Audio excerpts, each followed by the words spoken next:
মার্কিন যুক্তরাষ্ট্রের নিউ ইয়র্কে জাতিসংঘ সাধারণ পরিষদের অধিবেশনের ফাঁকে অন্তর্বর্তী সরকারের পররাষ্ট্র উপদেষ্টা মোহাম্মদ তৌহিদ হোসেনের সঙ্গে ভারতের পররাষ্ট্রমন্ত্রী এস জয়শঙ্করের বৈঠক অনুষ্ঠিত হয়েছে।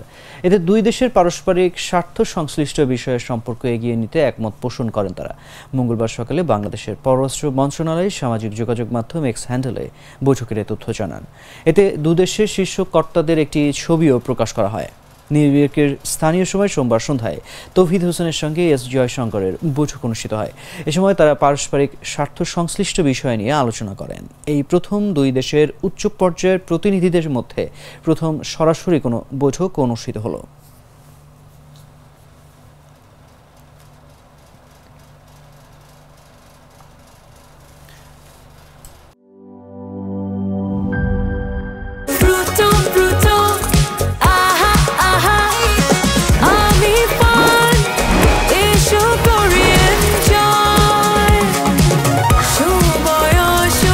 প্রাণ ফ্রুটো, সময় অসময় ফ্রুটোময়।